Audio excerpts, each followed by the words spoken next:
Xəbər verdiyimiz kimi, əməkdar artist Mehriban Xanlarovanın Respublika Narkoloji Mərkəzinə və Psixi Sağlamlıq Mərkəzinə yerləşdirilməsi ilə bağlı məlumat yayılıb. Axşamazın məlumatına görə aktrisa bununla bağlı paylaşım edib. O bildirib ki, narkotik istifadəçisi olmadığını sübut etmək üçün bu addımı atıb.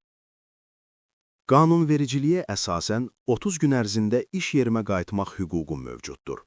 Lakin, faktiki vəziyyət ondan ibarətdir ki, bu hüquqdan istifadə etməyim məqsədli şəkildə əngəllənir. Mənə qadağalar qoyulur. İndi tətbiq olunan qadağalar nəticəsində seriallarda çəkilməyim də sual altına düşüb. Beləliklə, çörəyimlə oynanılır. Mənə qarşı tətbiq olunan bu qadağaların fərqində olaraq təmiz adımı, ictimai nüfuzumu, 18 yaşımdan etibarən sənətdə illər boyu damla-damla, alın təri ilə sizin qarşınızda qazandığım sevgini qorumaq üçün könüllü şəkildə həm narkoloji, həm də psixoloji testlərdən keçmişəm.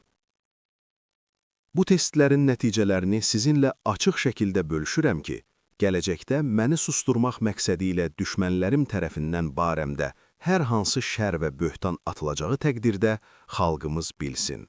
Alnım açıqdır.